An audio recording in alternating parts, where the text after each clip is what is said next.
Hi everyone, this is AJ and welcome back to the channel. Welcome to my review for the latest episode of the ORVILLE, Season 3, Episode 6. Let's find out what happens in this one, shall we?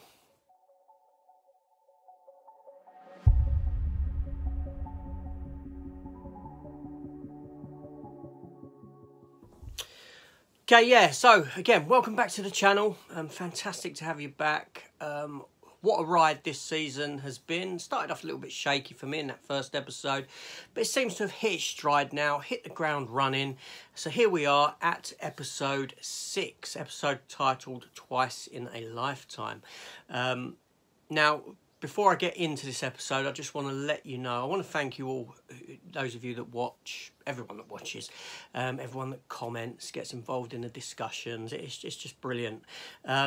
Now, a little bit of bad news, which is next week, unfortunately, I won't be able to bring you this episode review as early as what I normally do, because I'm away. Yeah, the wife has dragged me on holiday for a week, so I'm not going to be able to get to it until the weekend, unfortunately. So I really apologise about that.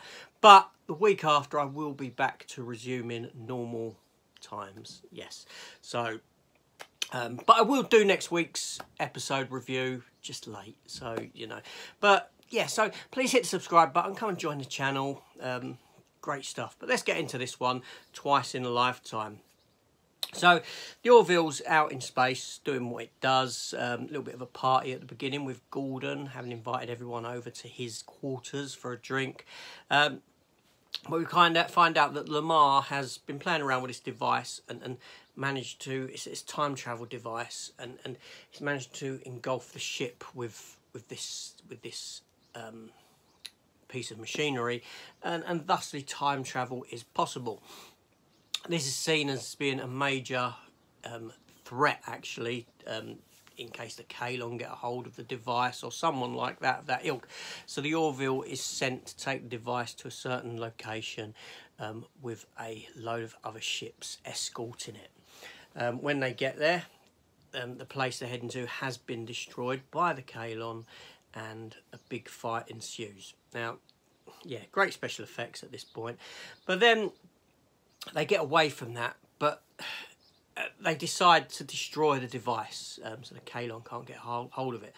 But at the point of destruction, there's this energy wave, and Gordon gets sent back in time to the year 2015, and thusly the crew have to set about going after him.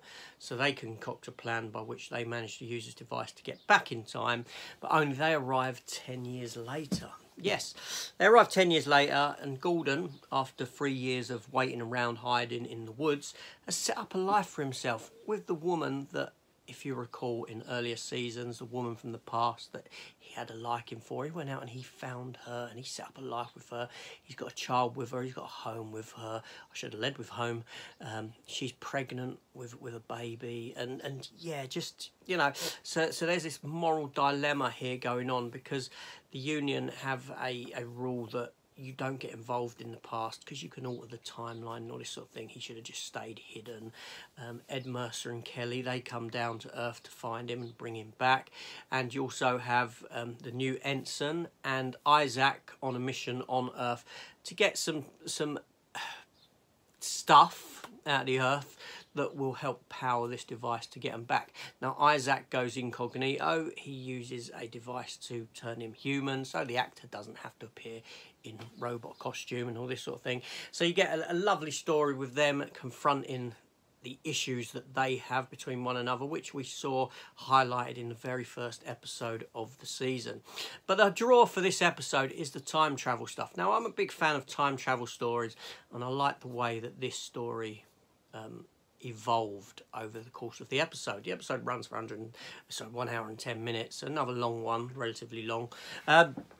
It was very interesting that the dilemmas posed between both sides. The fact that Gordon had set up this life with this kid, and you get Ed and Kelly from the Union standpoint, that they know they've got to bring him back. They've got to essentially destroy his life. They won't even allow him to bring the family back with him. He refuses to go, so what they decide to do is use the device to jump back 10 years to now bring him back from the point of arrival, knowing that this timeline where he's got this family and these kids will never come about to exist. And you know, it was very, very powerful. It was fantastically written, fantastically acted. Yeah, you know, you felt really sorry for him, for Gordon, in what he had to go through in this sense. But they go back, they bring him back, and he ends up only being trapped on Earth for, you know, in the past for a month. So no harm, no foul, so to speak. The major gripe I have with the episode is how quick they managed to resolve the issues at the end of getting back to the future. For want of a better term, getting back to the future, and how Gordon was very accepting of what they've done, even though they you know, they sat down and told him. We didn't get to see this conversation. It was the aftermath of the conversation, and he was fine with it. It just wrapped up too nicely for my liking. Now, I would have liked to have seen a sort of ending where you flashed back to this.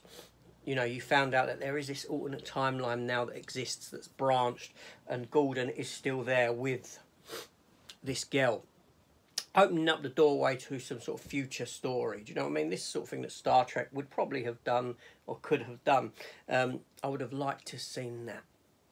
So all in all, a fantastic episode. Really, I did really enjoy it. So my nose is really itchy because it's hay fever season, and I hate hay fever, and it gets to me. But I digress. Yeah, fantastic episode. Like I said, well written, well acted. A lot of emotional core to this episode. A lot of, you know, you felt for Gordon. You really did. You know, it was very good. I've got to say that the special effects in this series are top notch. They're fantastic. The CGI used is just, you know, it looks really, really good. And also, I can't not talk about the soundtrack. You know, the score that's made for these episodes. It's just wonderful. It really is a strong score. Brilliant stuff.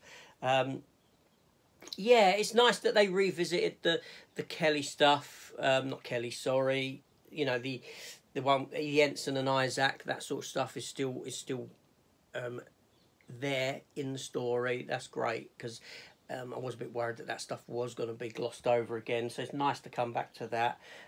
Lamar and Taylor had a little bit of a thing in the episode. You'll know what I mean if you had seen it. But anyway, so this is AJ. Thank you for watching. Like I said, next week I won't be here with an episode for this, and I'm very sorry for that. But unfortunately, life takes priority, doesn't it?